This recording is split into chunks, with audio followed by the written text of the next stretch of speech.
Oke, selamat siang. Assalamualaikum warahmatullahi wabarakatuh.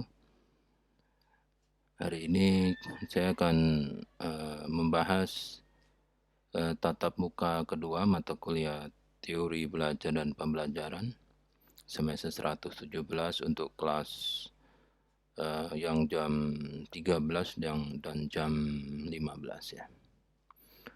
Jadi pokok bahasan dari tatap muka kedua ini mengacu ke kontrak mata kuliah ya. Masih ingat kan kontrak mata kuliah di tatap muka pertama? Ini pokok bahasannya adalah motivasi dan penerapannya dalam pembelajaran. Nanti akan dibahas definisi motivasi, jenis dan sumber motivasi, dan ada satu metode motivasi yang disarankan untuk digunakan dalam pembelajaran untuk meningkatkan metode peningkatan motivasi yang oleh MKDK ya, ini disarankan untuk diterapkan pada pembelajaran ya. Nanti namanya ada ARCS model.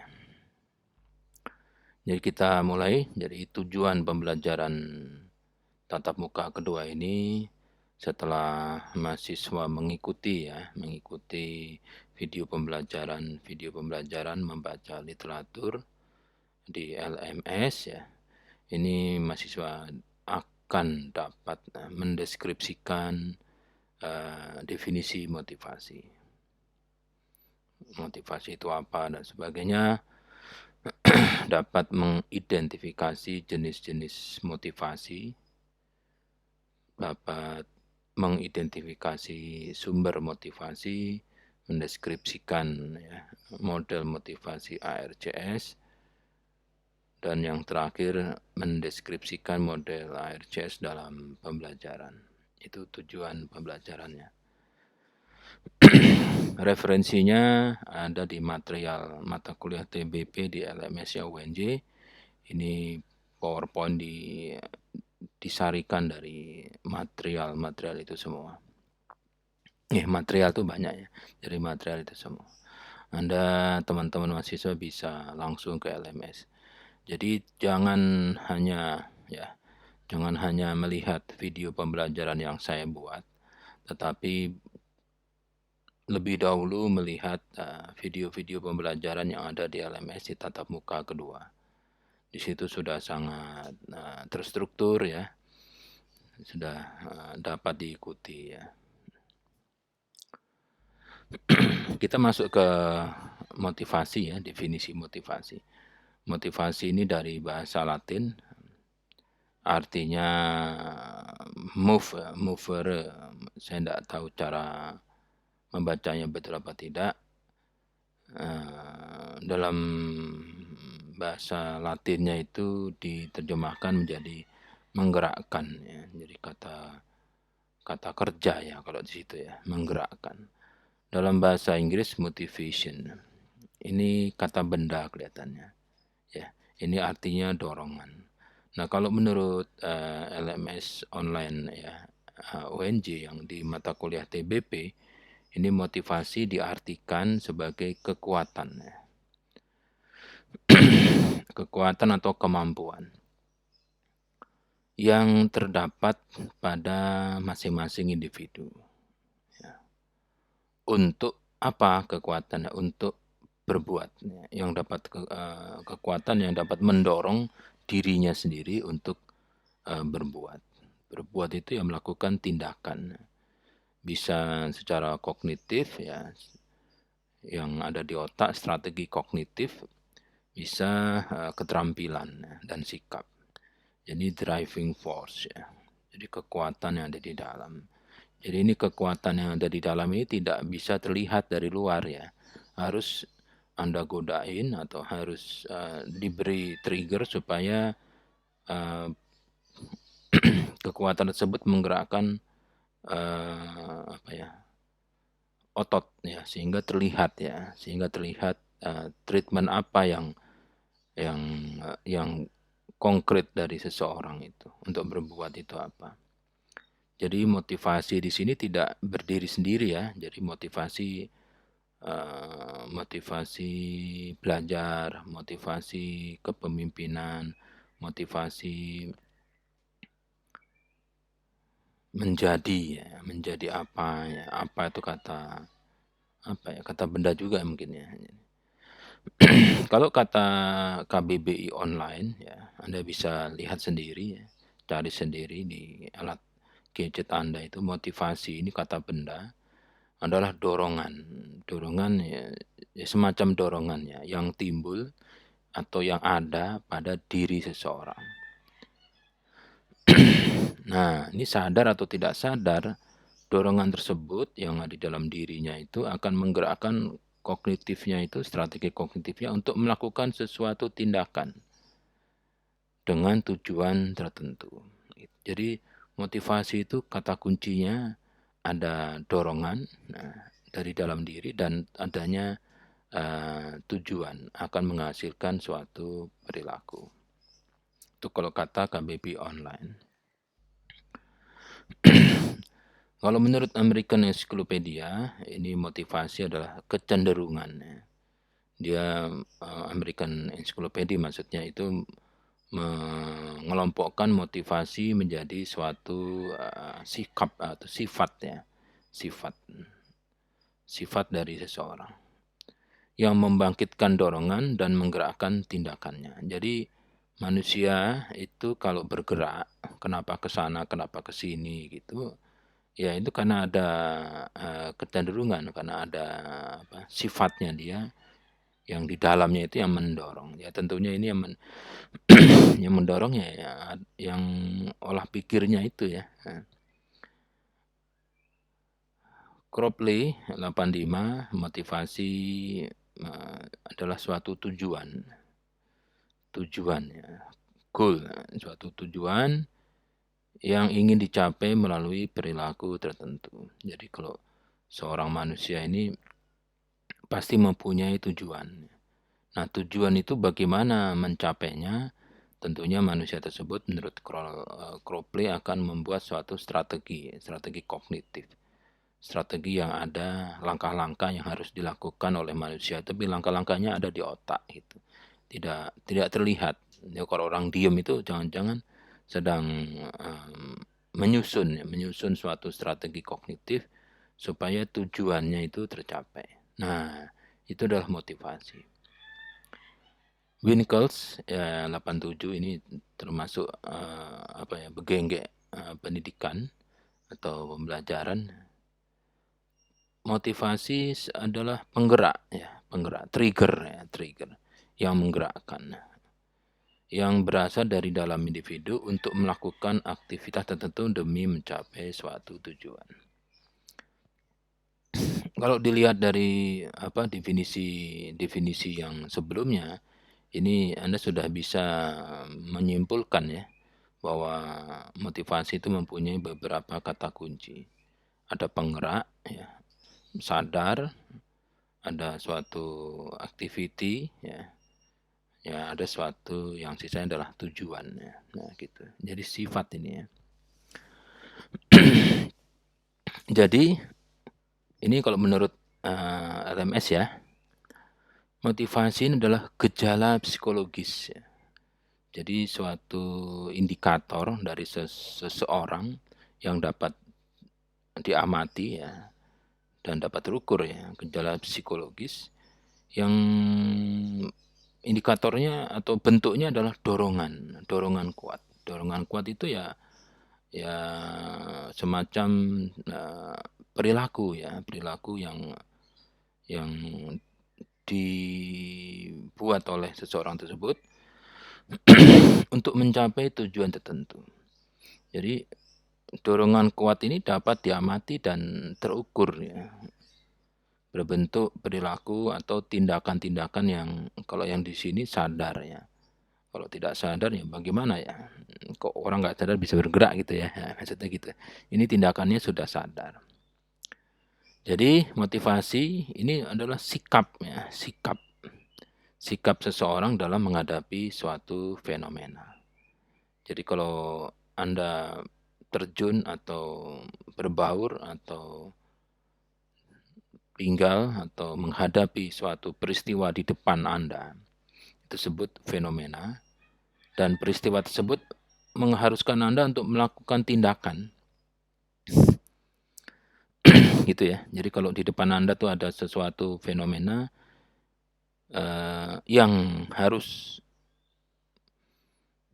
membuat Anda tuh harus melakukan tindakan, itu nanti Anda akan melakukan suatu, suatu perbuatan. Nah, perbuatan itu adalah motivasi, didorong oleh motivasi.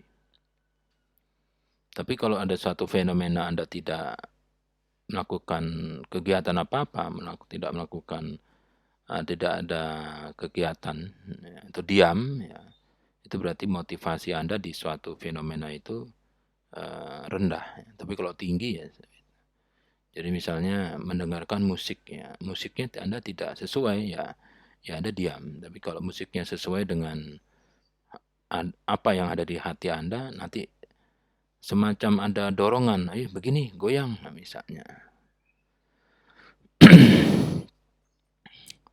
Nah, motivasi ini artinya dapat diukur gitu ya. Kalau ada motivasi berarti bisa diukur. Nah, untuk mengukur motivasi itu diperlukan suatu alat, namanya instrumen.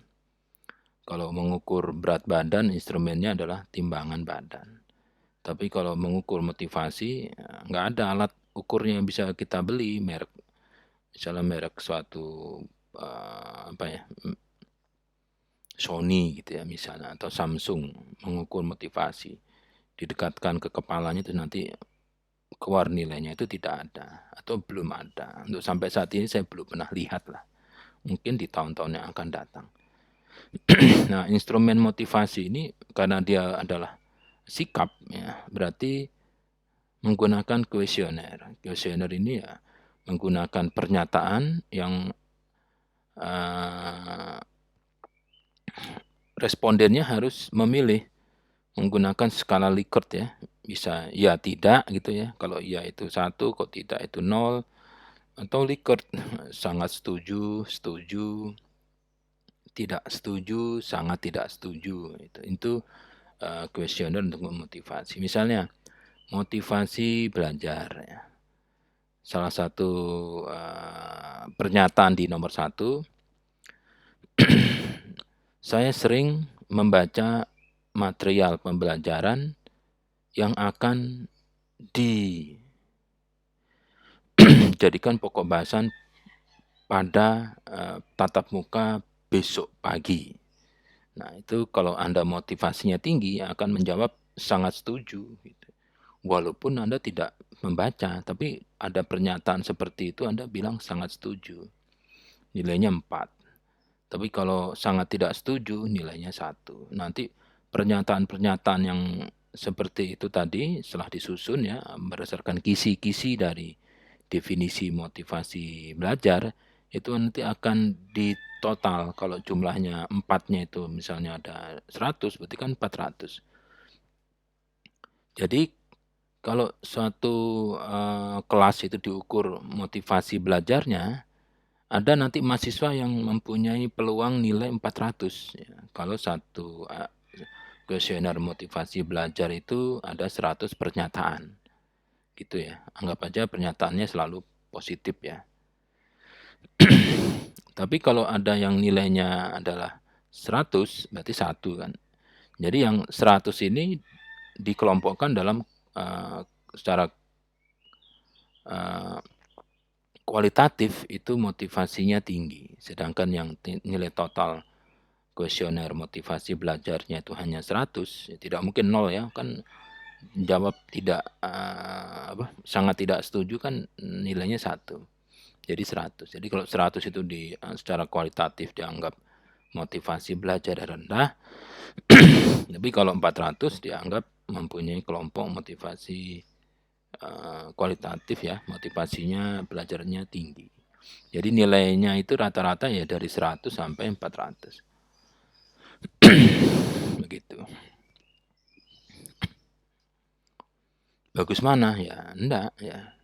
Dan ini kalau, motivasi ini adalah suatu sikap ya, suatu kecenderungan, sikap ini bukan hasil belajar, ini tidak bisa dikuatkan nih seharusnya secara teori secara teori. Secara teori itu motivasi seseorang ini, eee, sangat sulit untuk diubah, dinaikkan atau diturunkan. Kecuali dalam, suatu pengkondisian yang durasinya lama gitu. Jadi kalau Anda masuk ke kelas yang tidak suka ya, tidak suka dengan dosennya, tidak suka dengan ruangannya, tidak suka dengan mata pelajarannya, itu motivasi belajar Anda di mata pelajaran tersebut atau mata kuliah tersebut akan rendah gitu.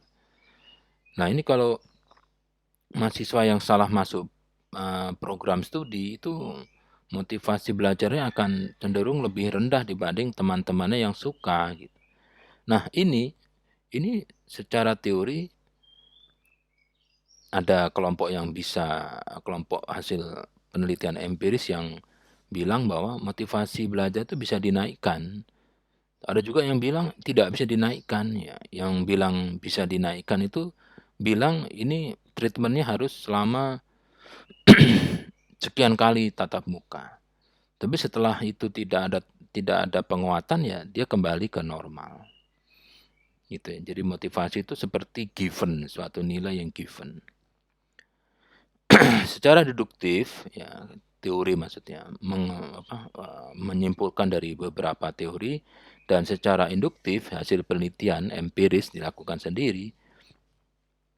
Kalau tingkat motivasi belajar itu tinggi, itu nanti hasil belajarnya atau tujuan pembelajaran akan tercapai gitu. Jadi tingkat motivasi ya, itu suatu kata yang benda, ini berkorelasi tinggi dengan tujuan mewujudkan X.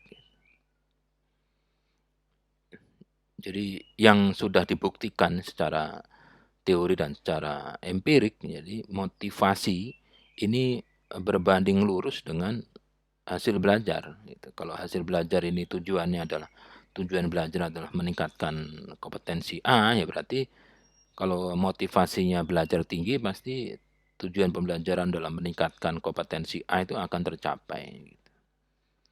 Jadi motivasi ini penting ya, motivasi itu penting. Nah, kita lihat hasil belajar. Hasil belajar ini adalah hasil dari suatu proses pembelajaran. Jadi kalau Anda mengikuti mata kuliah teori belajar dan pembelajaran, hasil belajarnya itu nanti di akhir, di total, seberapa banyak ya kompetensi-kompetensi yang menjadi tujuan dari pembelajaran mata kuliah TBP ini bisa Anda kuasai gitu. Nah, cara ngukurnya bagaimana? Mencapai apa tidak ya diukur menggunakan tes hasil belajar. Tes hasil belajar itu ada ujian tengah semester ya. Isinya adalah esai atau multiple choice ya, atau wawancara dan juga ujian akhir semester, ada kuis dan sebagainya.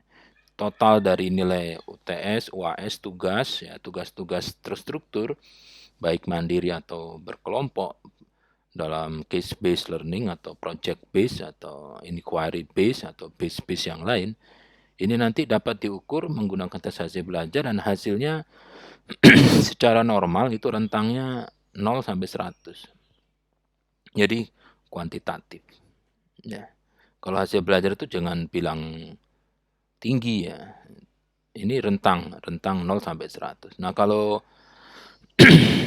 82 ke atas itu dikasih secara kualitatif nilainya A.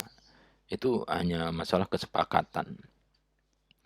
Jadi, hasil belajar ini secara teori Anda bisa baca sendiri, dipengaruhi oleh dua faktor.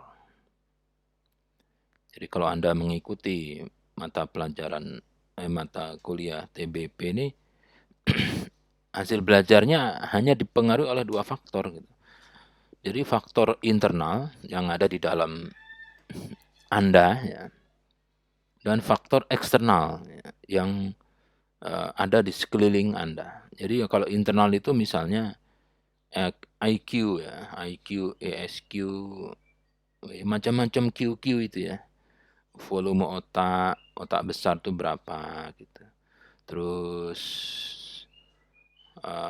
motivasi ya, motivasi belajar ya. Memori Anda bagaimana, kemampuan bahasa, kemampuan literasi, kemampuan dalam mengolah ya, mengolah kognitif ya, dalam menganalisis, dalam mengimplementasi, dalam menyusun segala macam, dalam menyimpulkan. Pokoknya yang ada di dalam diri Anda itu namanya internal. Nah, hasil belajar ini bukan hanya internal, tapi ya eksternal ya, yang ada di sekeliling atau dirasakan dari sebagai akibat dari interaksi dengan lingkungannya, pertama penjadwalan gitu. Jadi kalau teori pembelajaran itu diberikan pada jam 5 sore pada hari Jumat, itu tidak akan maksimal jika diberikan misalnya jam 10 hari Selasa, misalnya.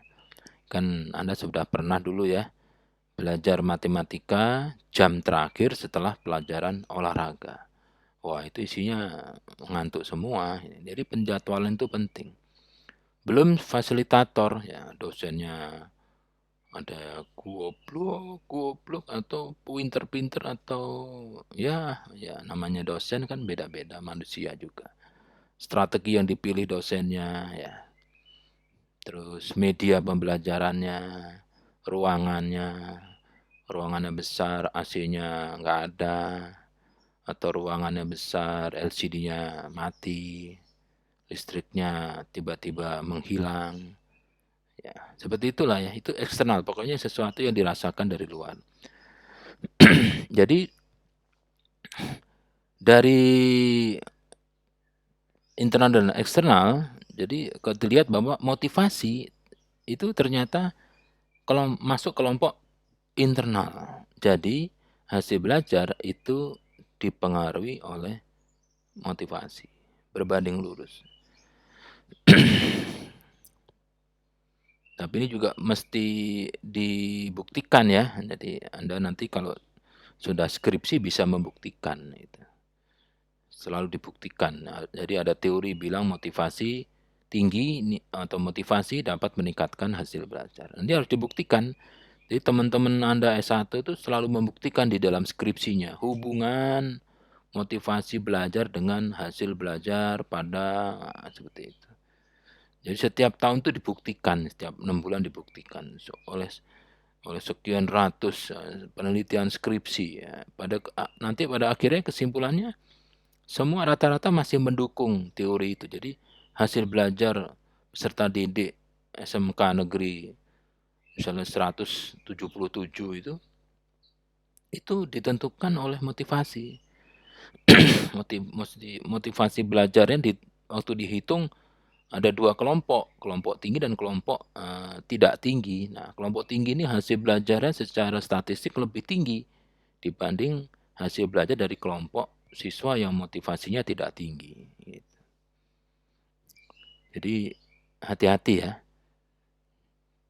Motivasi belajar itu suatu variabel yang menentukan. Ya, menentukan. Jadi tidak pasti menentukan, tapi salah satu variabel yang menentukan hasil belajar. Nah,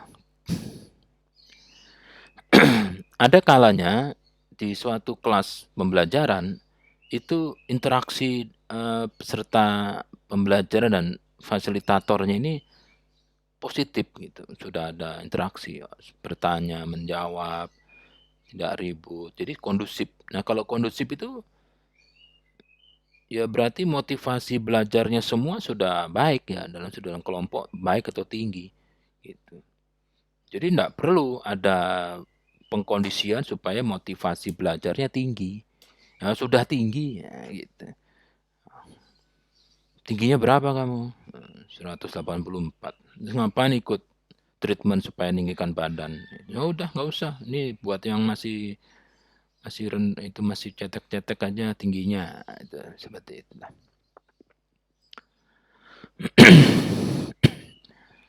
Nah, kalau di suatu kelas, pembelajaran ini tidak ada interaksi, ditanya sama fasilitator, "Apakah Anda masih bersama saya?" Pada diem semua. Disebut, nama seseorang, ditanya, diem semua. Wah, ini tidak ada interaksi. Nah, kalau seperti ini perlu ada trigger. Trigger itu apa? Pengungkit ya, pengungkit. Jadi kalau ada orang yang diem itu Anda, menyalakan sumbu mercon.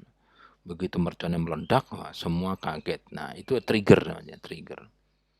Jadi kalau di suatu kelas pembelajaran itu interaksi belajarnya tidak terdeteksi dengan masuk dalam kualifikasi yang baik, ini perlu trigger. Ya, perlu trigger. Nah, trigger supaya interaksi belajarnya aktif. Nah, supaya aktif atau supaya interaksi belajarnya terjadi di suatu kelas, ya, pada saat proses pembelajaran, ini yang dinaikkan apanya? Ya motivasinya gitu. Bukan volume suara fasilitator, bukan AC-nya dikecilin menjadi suhu misalnya 24, bukan. Atau ruang kelasnya diperbesar atau diperkecil, bukan. Tapi motivasi belajar peserta didiknya itu yang ditingkatkan. Nah, untuk meningkatkannya bagaimana? Ya jangan langsung ditingkatkan gitu ya. Jadi kalau ban kendaraan Anda itu kedapatan anginnya habis, perlu di-trigger, perlu dimotivasi bannya itu. Dengan cara dipompa, tapi ya dilihat dulu gitu loh, bannya seperti apa. Kalau bannya sudah tidak ada, dipompa apanya. Kalau bannya bocor, dipompa apanya. Gitu. Jadi sama, jadi kalau mau meningkatkan motivasi belajar peserta didik di suatu kelas yang tidak terjadi interaksi belajar dengan baik, dilihat dulu karakteristik dari peserta didiknya itu. Gitu. Oh, peserta didiknya ya, atau mahasiswanya anak-anak fake ini. Waduh, ya gimana mau berinteraksi? Oh, baru baru olahraga panjat gunung, ya tinggal capeknya gitu. Nah, kalau seperti itu bagaimana ya? Tidak bisa memotivasi dengan maksimum ya. Ya udah belajar sambil leyeh-leyeh gitu ya. Nah, kita setel musik dulu misalnya. Nah, jadi sesuai dengan karakteristik peserta didik gitu. Tapi kalau peserta didiknya itu, akabri atau taruna-taruna ya, itu bisa dihantam langsung, getak aja, siram air gitu, langsung motivasi belajarnya naik, atau dikasih reward, nah, gitu, atau di-punishment. Nah, tergantung ya, waktu Anda dulu sekolah itu ada pembangkitan motivasi enggak? Jadi setiap hari Senin yang rambutnya dinilai baik, nanti baik itu ada kriteria, akan dikasih hadiah. Nah, itu meningkatkan motivasi sehingga setiap hari Senin, tiap hari Minggu, Minggu itu peserta didik akan berusaha membuat rambutnya itu masuk dalam kriteria baik, nah, termotivasi. Nah, supaya mendapatkan karakteristik peserta didik bagaimana? Ya kalau nggak mau capek ya minta bagian BK atau minta bagian apa itu admin. Min, tolong minta datang tuh anak-anak ini itu asalnya dari kerajaan mana? Kerajaan Klingon atau kerajaan Pangeran Melar? Oh, kalau dari kerajaan Klingon ini pesertanya begini, begini, begini. Anda bisa mendeteksi gitu. Jadi kalau sudah dapat mendeteksi karakteristik peserta didiknya dan kemampuan awalnya dulu sekolah awal dari mana, Anda dapat memilih jenis motivasi yang tepat. Gitu. Atau mendekati tepat, tidak ada pernah yang tepat itu tidak, tapi mendekati. Sehingga dalam memilih jenis motivasi yang tepat ini ada beberapa, kalau milih mau makan apa, nah berarti ada banyak dong pilihan. ada ketoprak, kalau cuman satu ya bukan milih, itu terpaksa. Tapi kalau coba milih jenis motivasi yang tepat, berarti banyak dong motivasi, banyak jenisnya. Nah, kita akan bahas jenis-jenis motivasi, ya. Kayak apa jenis motivasi? Nah, yang pertama, eh, motivasi positif, ya. Yang kedua ya tentunya motivasi negatif, ya. Motivasi positif itu ada if then rule, ya. Ada rule, ada peraturan. Kalau peserta didiknya melakukan sesuatu yang disarankan, sangat disarankan, itu dikasih hadiah gitu. Tapi kalau nggak melakukan ya biarin aja, emang gue pikirin. Gitu. Misalnya, siapa yang bisa mengajukan pertanyaan yang baik, nanti saya kasih pulsa. Wah, semua bertanya. Gitu. Bertanyanya nggak karu-karuan. Gitu ya, dari asal bertanya.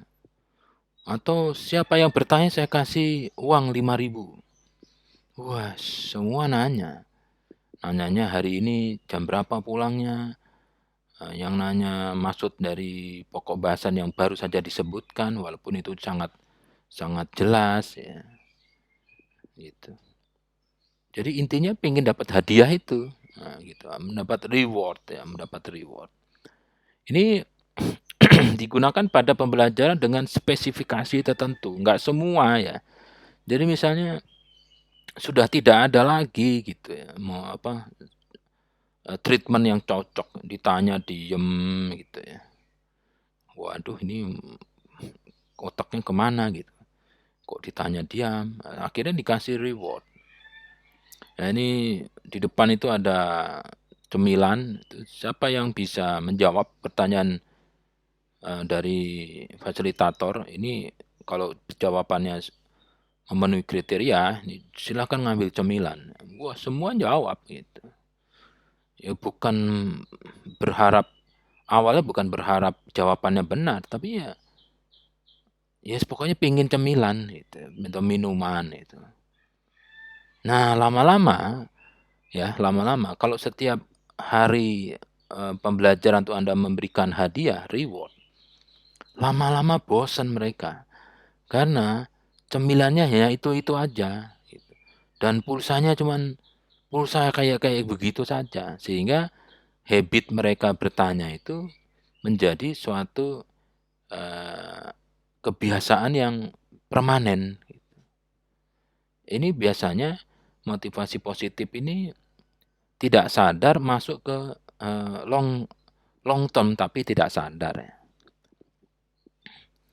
Tapi kalau hanya sebentar ya hanya short term gitu ya.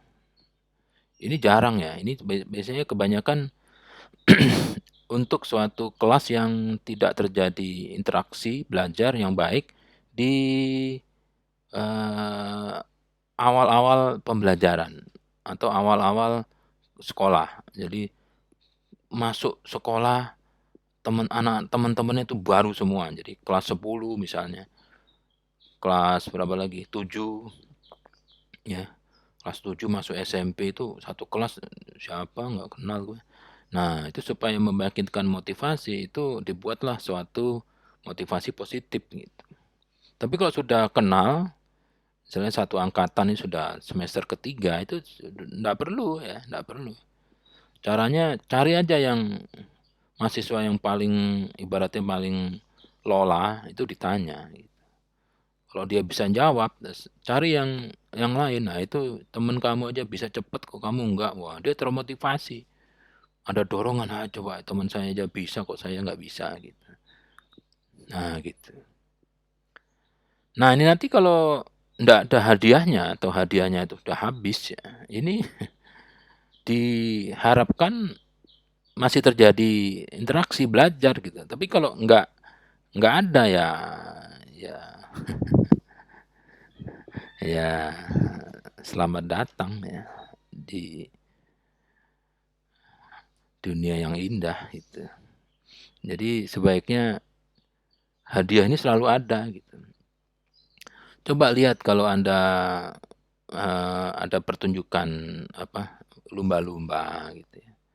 Itu kalau lumba-lumbanya mengikuti instruksi dari pelatihnya dan sukses, itu lumba-lumbanya dikasih cemilan kan, di kantong, di sabuknya petugasnya itu ada kotak isinya ikan-ikan kecil yang sangat disukai oleh lumba-lumba itu. Jadi kalau lumba-lumbanya, memilih angka 5 pada suatu soal, 8 dikurangi 3, terus dia nonjok balon yang ada tulisan angka 5, nah dia dikasih makanan gitu. Itu seperti itu ya. Jadi kalau hewan anjing, yang mempunyai kompetensi yang sudah dilatih untuk mendeteksi bau narkoba atau misalnya heroin, begitu dia duduk diem di suatu lokasi, ya lokasi itu ada deket ada tas, dia duduk di sampingnya, dia sudah nunggu nunggu reward. Begitu lihat anjingnya duduk di deket tas, nah tasnya diambil, dikasih tanda, terus anjingnya dikasih makanan. Wah, anjingnya seneng. Jadi anjing itu, bagi anjing itu dia harus melakukan sesuatu yang coba ibarat itu kamu bau, kalau ada bau kayak begini, diajarinya menggunakan bau-bau heroin, kamu duduk, oh di situ. Nanti tak kasih hadiah. Nah, itu. Nah, coba untuk ke manusia apa bisa gitu. Ya tadi itu. Kalau kelasnya kelas tidak kenal semua itu efektif pakai hadiah. Kalau enggak ya jangan, ya pakai yang lain. Jadi lihat dulu lah. Ya, lihat dulu kelasnya. Kalau sudah terjadi interaksi ya wis belagak pilon aja, ya, siramin aja ibaratnya gitu. Jangan dihentikan. Nah, ada juga motivasi negatif lawannya. Ini kalau peserta didik ya, mau manusia atau bukan manusia, tidak melakukan apa yang disuruh atau disarankan atau sangat disarankan, ini dikasih hukuman.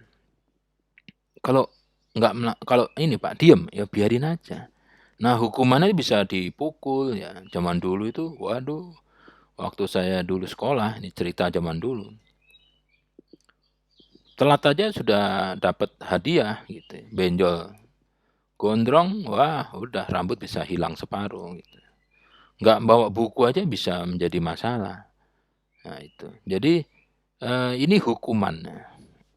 Sebetulnya dari sisi berpikir positif, motivasi negatif yang pemberian hukuman jika peserta didik ini tidak melakukan instruksi, itu biasanya sekolah yang mempunyai hidden curriculum untuk membentuk watak. Jadi kalau Anda lihat ya, sekolah-sekolah akademi militer, sekolah-sekolah yang untuk, misalnya sekolah calon lurah gitu ya. Itu di situ waduh, isinya hukuman ya, hukuman. Nggak melakukan hukum, gitu. Misalnya saya pernah dulu lihat di suatu asrama di, Lembaga Pendidikan Penerbangan Curug ya. Waktu itu saya nonton gitu. Itu sore-sore gitu ya, sore-sore.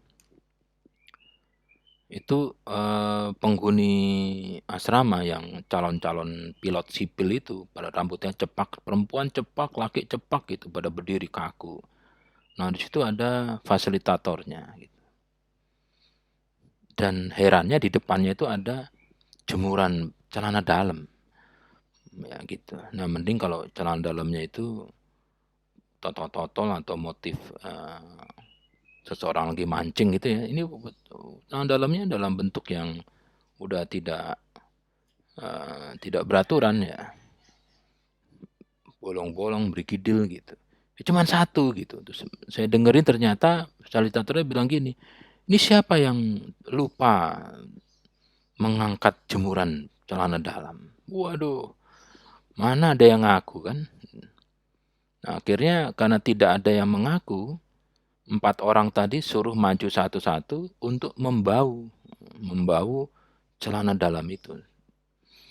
Bau, sedot, pakai hidung. Wah, disedot. 1 menit. Terus bagaimana? Sama nggak dengan bau anumu? Wah, mereka ngeles ya, main silat semua. Nah, ini motivasi negatif ya, dikasih hukuman. Kenapa?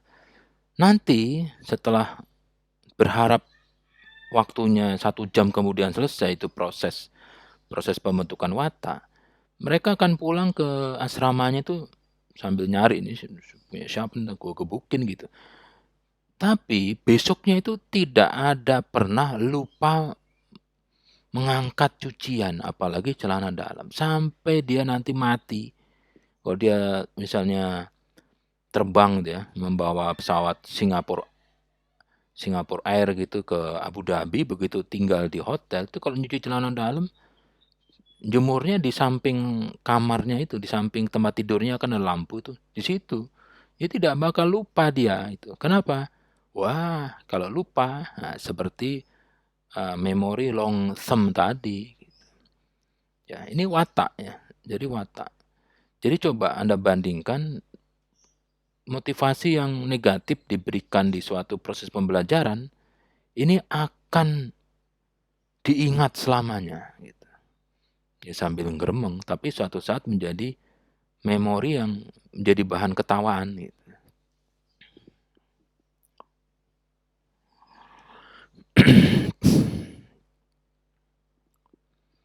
Nah, ada juga jenis motivasi yang gabungan ya, gabungan dari positif dan negatif. Maksudnya kalau melakukan dikasih hadiah, kalau enggak melakukan dikasih hukuman. Gitu. Atau kalau melakukan dikasih hukuman, kalau tidak melakukan dikasih hadiah. Nah, pokoknya intinya seperti itu. Jadi motivasi itu hanya ada 2, motivasi positif dan negatif. Nah, sekarang kalau ada motivasi dan ada jenisnya, berarti motivasi itu ada sumbernya ya. Atau ada yang menggerakkan atau ada yang memproduksi.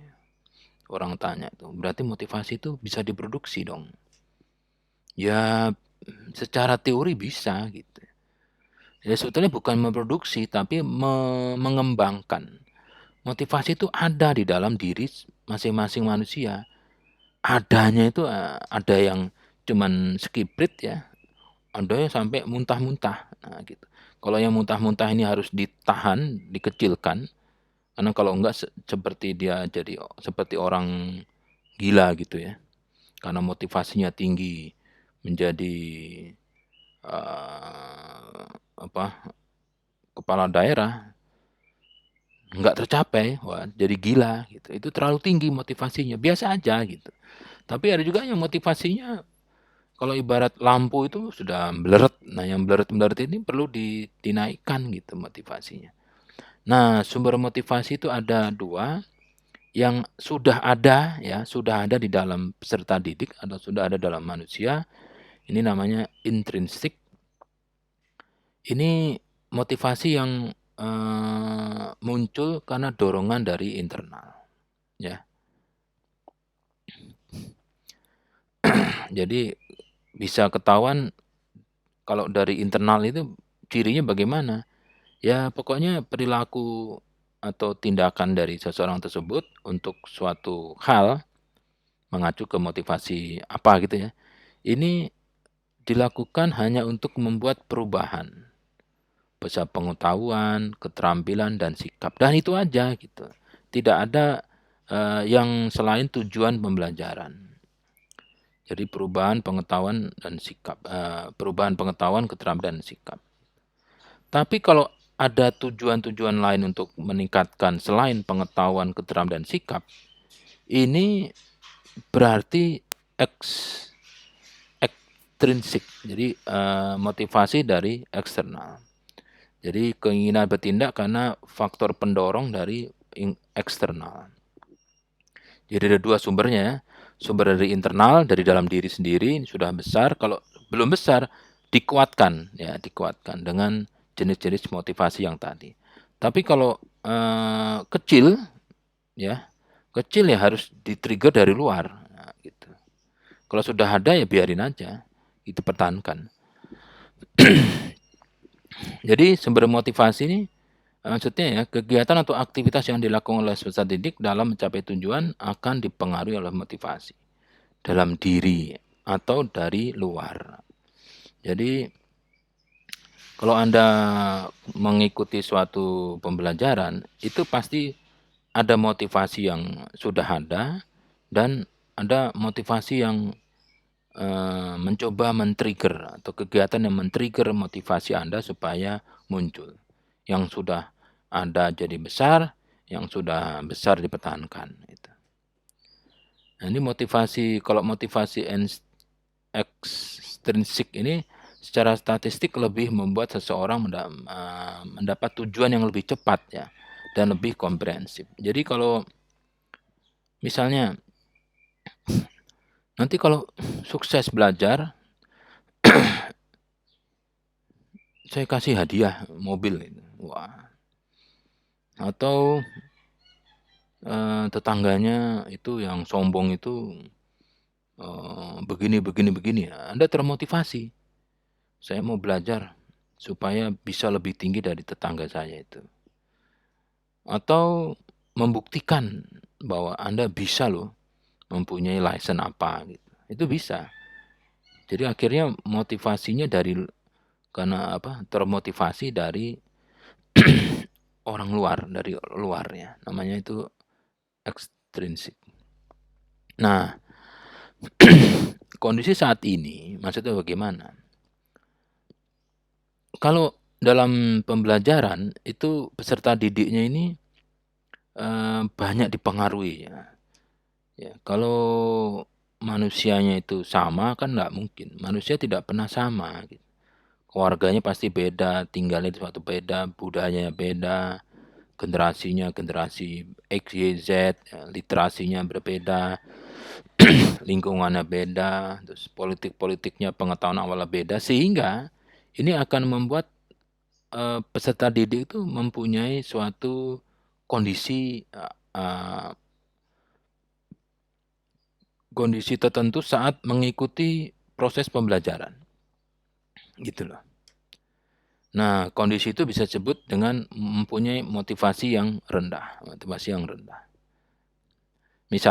Misalnya definisi rendah itu kayak apa sih?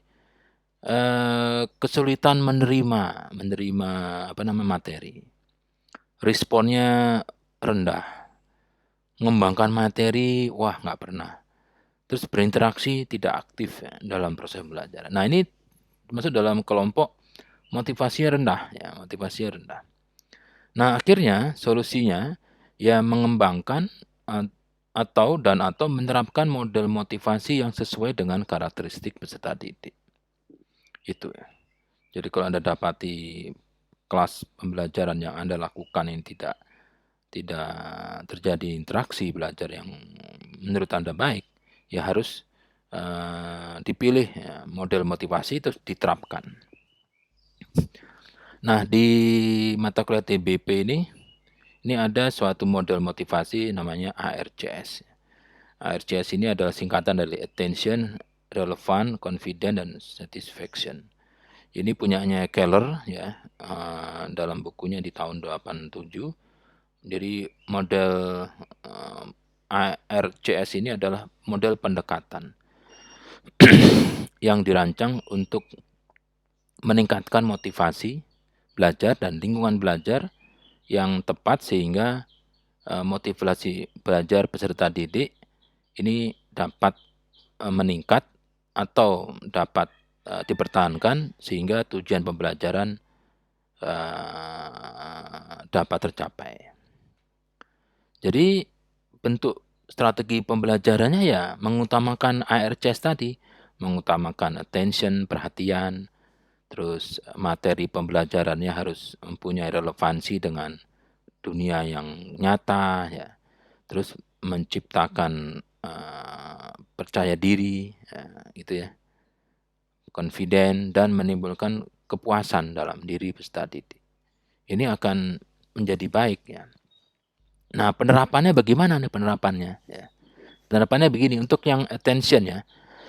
Attention ini kan perhatian. Bagaimana cara membuat peserta didik menjadi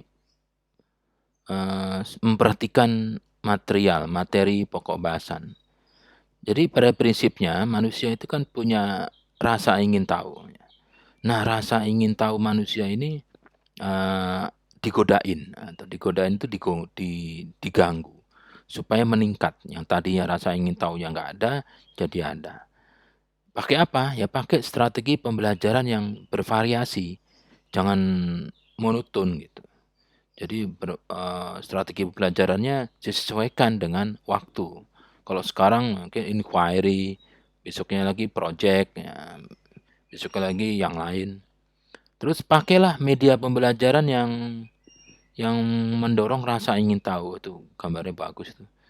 Ya, misalnya seperti saya ini kan menggunakan media pembelajaran yang monoton gitu ya.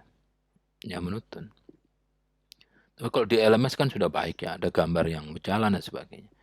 Dan penyampaian materinya ini disampaikan dengan apa ya?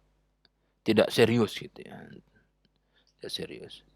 Terus gunakan contoh-contoh yang konkret yang ada di dunia nyata. Jangan teori itu yang dibahas itu tidak pernah terjadi, ya. Jadi harus ada konkret yang di dunia nyata. Misalnya kejadian yang ada di lingkungan kita, ini kita simpulkan kejadiannya begini, begini, begini. Kira-kira ada tahu penyebabnya enggak? Nah, ini ada teknik bertanya gitu ya. Teknik bertanya itu ya harus dipelajari gitu.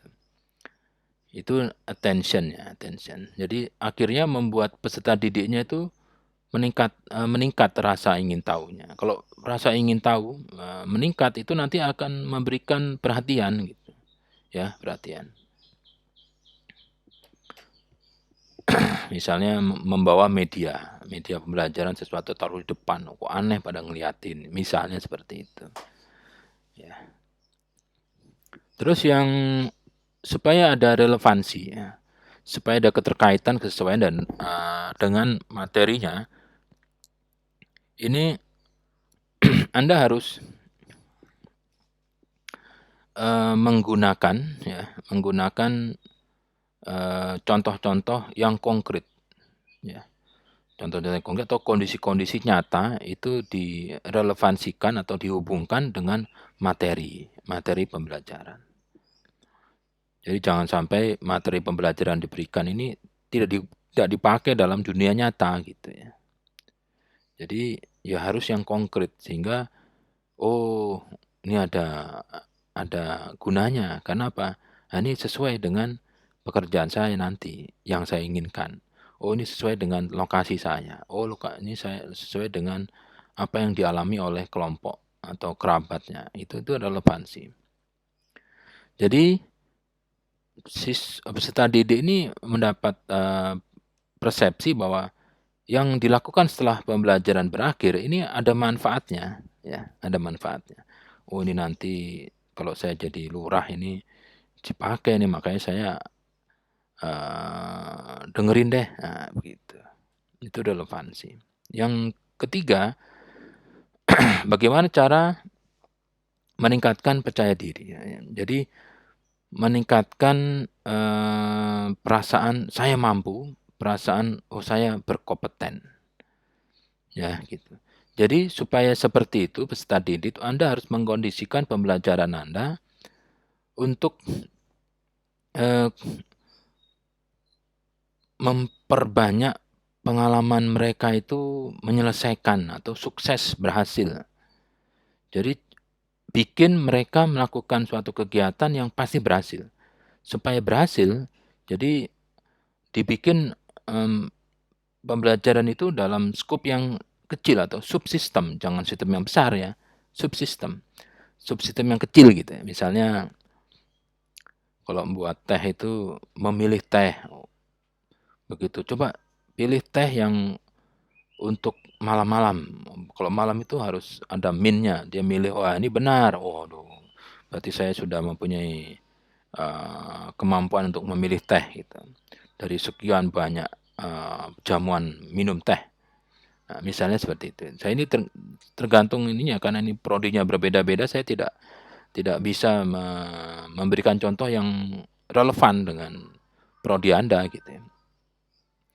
Jadi kalau di elektronika itu membuat power supply ya, pertama membuat atau merangkai penurun tegangan. Wah sukses, wah seneng dia, wah sukses.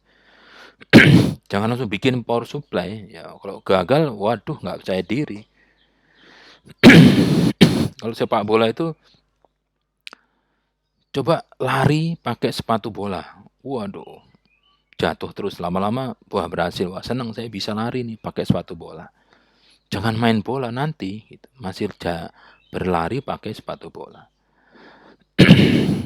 Nah, terus dijelaskan juga ke peserta didik supaya sukses, ya, supaya pembelajarannya di satu subsistem ini sukses. Anda menjelaskan syarat-syaratnya supaya berhasil. Kalau supaya berhasil ini kalau lari, Anda pernah menggunakan sepatu bola terus lari, Anda nggak bisa loh ya. Beli sepatu bola terus dipakai terus lari aja nggak bisa. Jadi sepatu bola itu kalau bisa dipakai supaya bisa memakai sepatu bola dan lari atau supaya bisa lari menggunakan sepatu bola, itu persyaratannya sepatu bola itu kan banyak apa apa di bawahnya itu ya, seperti paku-paku, itu semua jangan dipakai. Anda harus melepas beberapa paku-paku sesuaikan dengan telapak kaki Anda. Kalau sudah pas bisa lari, nah gitu. Itu caranya dikasih tahu. Nah, biarkan mereka mengkonstruksikan ya, mengkonstruksikan kesimpulan atau pengetahuan secara mandiri. Jadi student center. Jadi bersifat siswa aktif ya, peserta didiknya aktif, jangan Anda terus dan menyusun pernyataan positif ya gitu. Jadi ada slogan-slogan yang kalau belajar terus pasti sukses, nah seperti itulah. Jadi akhirnya membuat percaya diri. Kalau percaya diri motivasi akan naik. Percaya diri. Jadi percaya diri saya bisa. Gitu. Jadi kalau ditanya pasti jawab, walaupun salah itu nanti. Gitu. Yang keempat adalah satisfaction atau kepuasan. Ini bagaimana caranya peserta didik dibuat untuk menjadi berpikiran untuk ingin mengulangi sesuatu. Ya. Kalau pengalaman yang baik itu akan cenderung diulangi. Nah, bagaimana cara supaya pengalaman baik bisa tercapai? Maksudnya baik di sini dalam pembelajaran adalah keberhasilan dalam menyelesaikan tujuan. Ya, jadi caranya kalau peserta didiknya sudah sukses, itu Anda kasih pujian. Wah, bagus ini, bagus. Gambarnya sudah bagus, warnanya sangat kaya, tarikannya tegas. Nah, itu pujian-pujian verbal. Ya, dikasih jempol, ya, dilus-elus, di pundaknya dipukul-pukul tapi dengan kecepatan yang lambat dan tekanan yang lemah gitu ya. Jangan dipukul beneran gitu. Jadi maksudnya feedback ya. Feedbacknya itu memberi feedback yang informatif. Ini rancangan power supply-nya sudah sangat baik ini. Ya, sudah sangat baik. Ya. Tinggal ditambahkan saja misalnya apa.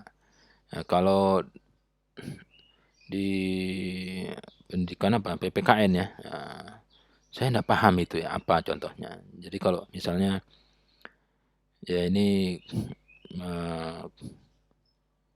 gambar Pancasilanya, logo Pancasila yang dibuat sudah baik ya. Nanti tinggal warna merahnya ini harus merah nomor 20, jangan nomor 16 misalnya. Sehingga kalau nanti peserta didiknya itu ingin mengimplementasikan pengetahuan baru yang sudah dicapai itu, Anda harus dapat memfasilitasi. Gitu. Oke, ini yang sudah bagus ini kita besok kita terapkan ya. Wah, udah senang dia, senang. Jadi karya yang terbaik, semua terbaik akhirnya ini ditempel di lorong sekolah. Jadi power supply yang memenuhi syarat akan digunakan oleh Yang Mulia Dekan untuk men-charger handphone-nya. Senang, ya. Walaupun itu hanya cuman di depan Anda gitu. Begitu dibawa masuk ya dia menggunakan charger yang bawaan handphone-nya gitu. Terus gunakan tutor sebaya. Jadi Anda terangkan ke salah satu peserta didik, setelah itu Anda yakin bahwa dia telah menguasai, peserta didiknya yang memberikan materi ke teman-temannya gitu. Ini bagi yang tutor ini memberikan tutor ini, waduh, wah ini kepuasan, waduh saya bisa seperti, siapa gitu. Ini akan meningkatkan motivasi. Bagi yang diajarin juga, waduh bagaimana caranya saya bisa nerangkan kayak dia ya. Nah, dia akan meningkatkan motivasi.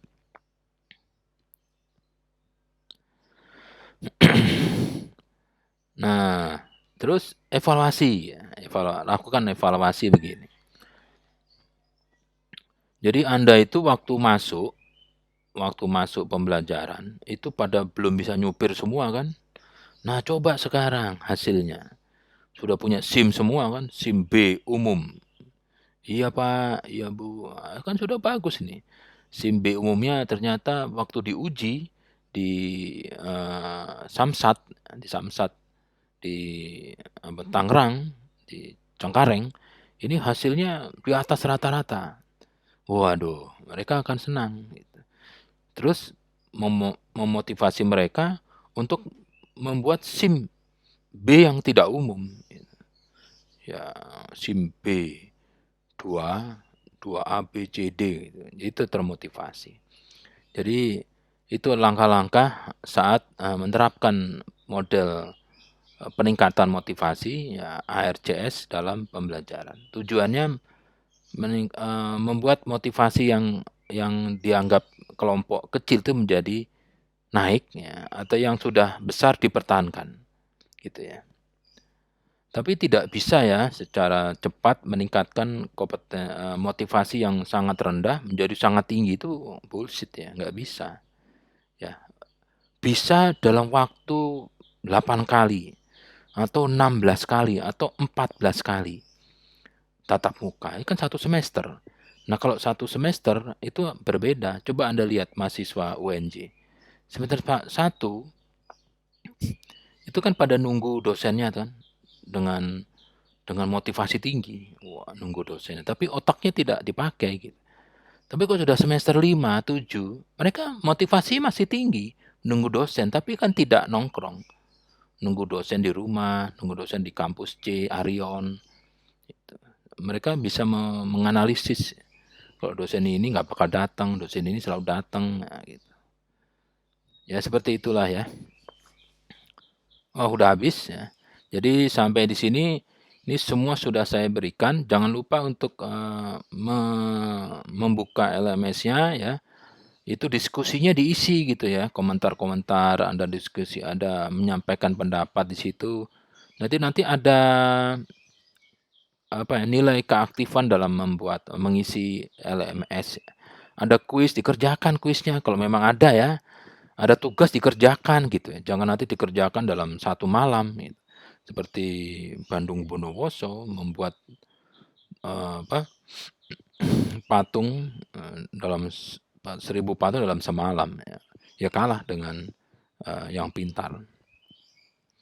Saya kira sampai di sini tatap muka kedua motivasi dalam pembelajaran dalam mata kuliah teori belajar pembelajaran semester 17.